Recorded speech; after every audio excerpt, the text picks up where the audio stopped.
Blessed, love, and blessed tonight, boxing world, boxing nation, fighting world, fighting nation. It's Coach Fire, and this is real life boxing. Canelo Saul Alvarez defeats the Miracle Man Danny Jacobs in a unanimous decision victory. Before we get into it, y'all smash on that like button, hit the subscribe button, hit the bell so you can be notified. Hey, it's real life boxing, baby. So I didn't do a fight prediction on this fight just because I've been so busy. I was going to do one, and my fight prediction was going to be that Canelo was going to stop Danny Jacobs in the mid to late rounds. That didn't happen. To Danny Jacobs' credit, he fought much better tonight than I thought he would have. I just don't like the way he's looked in his past two fights against Derevyanchenko and I believe Selecki. I feel like he could have turned up the pace on those two fights, and you know, he could have won those two fights by stoppage, but he didn't. So I just felt like, you know, he was gonna come out and fight the same way against Canelo, and that wasn't gonna be enough.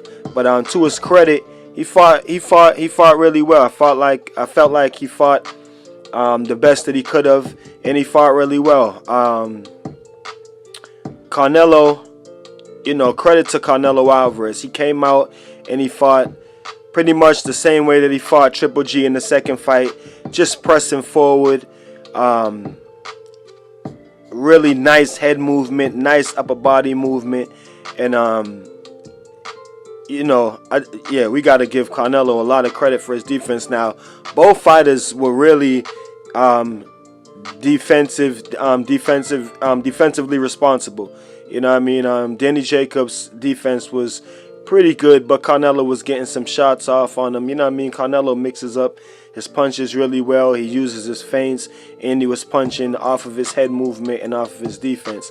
And his defense was just incredible. I mean, the amount of head movement, just Danny Jacobs was just like flicking out his jab, and Canelo was just slipping the right hand after, catching the hook. Just really nice defense. And a lot of people are gonna talk about Canelo's head movement, but his defense overall was really impressive. His head movement, his upper body movement from the waist, his trainer Eddie Ronaldo kept telling him, you know, flex the hips, and that was really good advice, because Canelo's head movement and his upper body movement was really nice, and his body defense. I mean, he was catching uppercuts. Danny Jacob was trying to throw uppercuts. Canelo was catching them, you know, just how they teach you how to catch the uppercuts on the pass. He was catching them.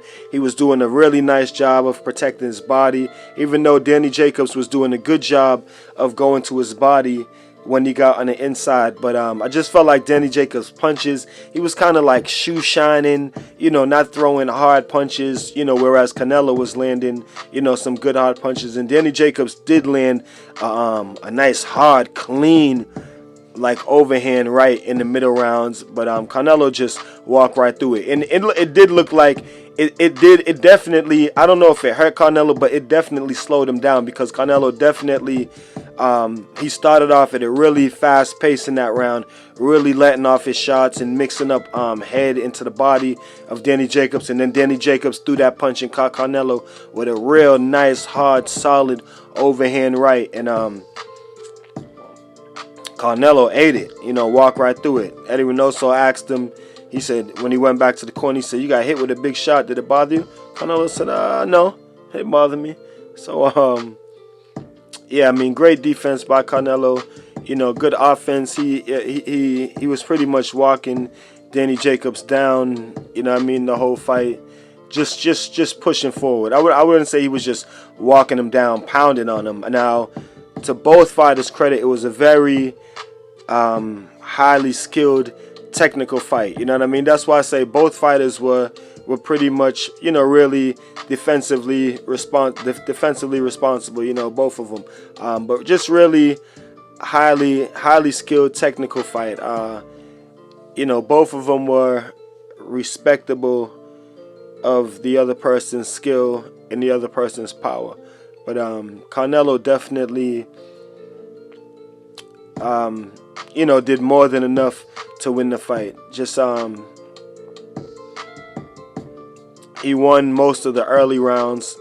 From the first 6 rounds, Canelo probably won 4 of the first 6 rounds. And then Danny Jacobs did win a few rounds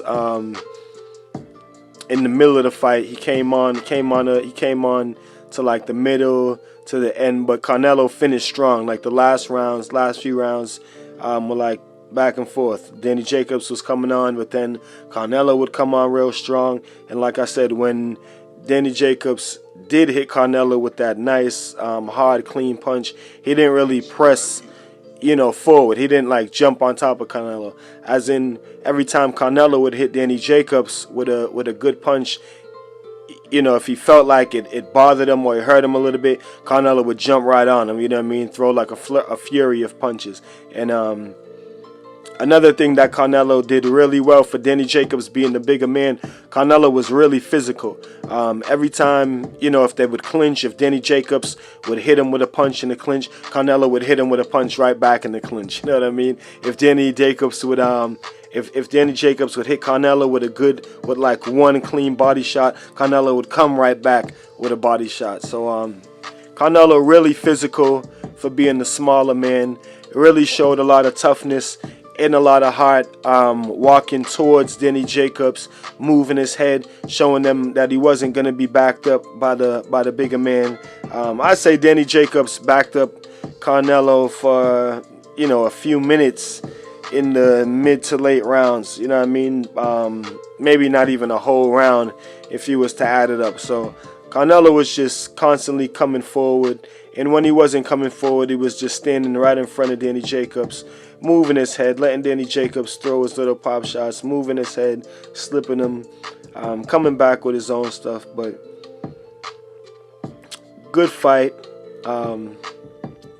Shout out to both fighters for getting in there and taking the fight.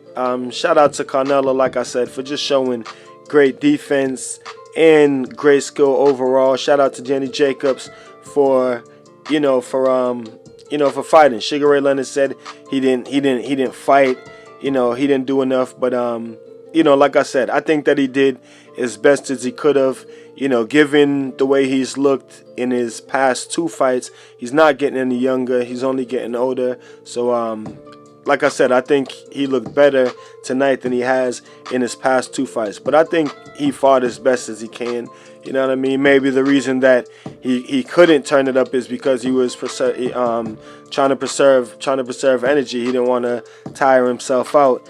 You know what I mean? And slow down. Where Canelo could really start getting his shots off. So I think Danny Jacobs did as best as he can tonight. Canelo got the unanimous decision. I believe it was 115 to 113 on 2 cards, and 116 to 112, something like that. Great fight. Shout out to the Zone for making it happen. Shout out to both fighters for coming out healthy, for coming out safe. Canelo says he wants to unify at middleweight. You know what I mean? And Boo Boo Andrade has the strap. He was there. They interviewed him a few times.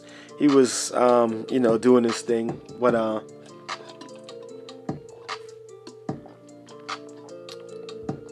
Canelo definitely says that he wants to unify at 160 if the fight can be made, and if not, he wants to unify at 168.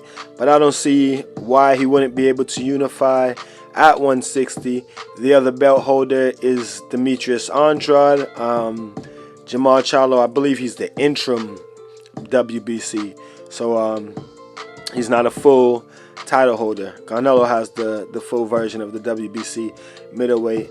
And Boo Boo Andrade has the WBO, which is the last piece, I believe, to solve the puzzle of undisputed at middleweight at 160 pounds.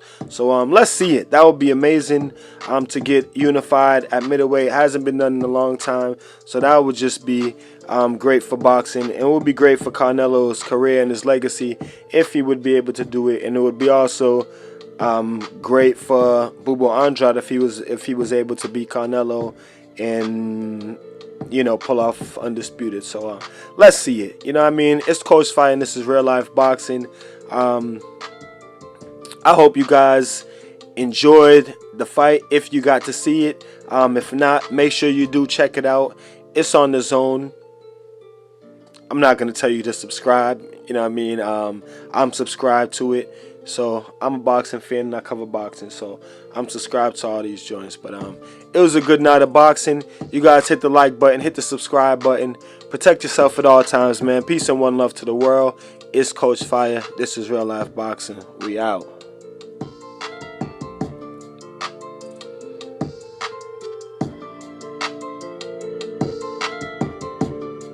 This video and you would like to see more great content like this on the channel, go to the PayPal link or the Cash App link in the description and show your appreciation by donating any amount that you feel is equivalent to the value of this video. Thanks for watching. Thanks for the support. This is Real Life Boxing.